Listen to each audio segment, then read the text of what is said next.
বস, আজকের এই ভিডিওতে আমরা কথা বলবো কয়েকদিন আগে আসা একটা বাংলা ছবির টিজার নিয়ে। যে টিজারটা নিয়ে কথা বলতে আমি মিস করে যাই এবং আমি অনেকগুলো কমেন্ট পাই যেখানে লোকেরা কমেন্ট করেছে যে এই ছবিটার টিজার নিয়ে তুমি কেন কথা বললে না।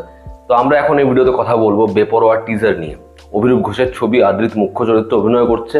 এই ছবিটা প্রডিউস করছে এসভিএফ। ছবিটা অনেক দিন আগেই কমপ্লিট হয়েছে, কিন্তু ছবিটা বিভিন্ন সমস্যা ফেস করেছে, বারবার পোস্টপোন হয়েছে। ফাইনালি ছবিটা টাইটেল চেঞ্জ করে রিলিজ হচ্ছে সেপ্টেম্বর মাসে। ছবিটার আগে টাইটেল ছিল পাগল প্রেমী এবং এখন ছবির টাইটেল হচ্ছে বেপরোয়া। বেপরোয়া নামে একটা ছবি এসেছিল বহু বছর আগে, পীযূষ শাম এই প্রডিউস করেছিল। যাই হোক, আমি যদি এই টিজারটা নিয়ে কথা বলি তো টিজারটা আমার মস্তির লেগেছে এবং আমার মনে হয় অভিরূপ ঘোষ খুব ভালো একজন ডিরেক্টর এবং সে যদি এরকম একটা প্রোডাকশন হাউস বারবার পায়, সে না ভালো ভালো কন্টেন্ট আনবে এবং আদ্রিতকে যেরকমভাবে সে প্রেজেন্ট করেছে এটা হওয়া দরকার। এবং এসভিএফ তারা কিন্তু দেখো এর আগে ইয়াশ বলি, বনি বলি, মানে আমি দেব, অঙ্কুশ, জিৎ এদের কথা বলছি না, কয়েকদিন আগে উজান গাঙ্গুলির যে ছবিটা, তো তারা না বরাবরই কিন্তু এক্সপেরিমেন্টও করেছে, আবার নতুন ছেলেমেয়েদের নিয়ে কাজও করেছে। এবার কিছু জিনিসপত্র ওয়ার্ক করেছে, কিছু জিনিসপত্র ওয়ার্ক করেনি। ম্যাক্সিমাম সময় আমরা খারাপগুলোকেই বেশি হাইলাইট করি, তো ভালোগুলো নিয়ে সেরকম কথা হয় না।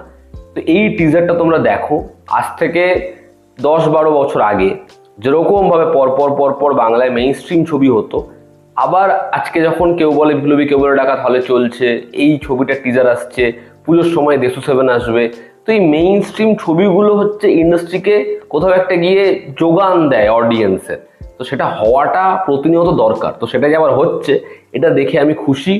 টিজারটা যেরকমভাবে শুরু হয়, যে ক্যারেক্টারটা একটা মনোলগ চলছে এবং সে বলছে তার ভালোবাসা মারা গেছে, সাধ্য তো করতেই হবে। যেরকম ভাবে আদ্রিত সেই ডায়লগটা থ্রো করছে এবং আদ্রিতের এখানে এতগুলো লুক রয়েছে, ব্যাড লুকটায় মূলত আদ্রিতকে যেরকম লাগছে সেটা সলিড। এবং ওই যে ধিকি ধিকি ওই যে গানটা বাজছে, গানটা সলিড।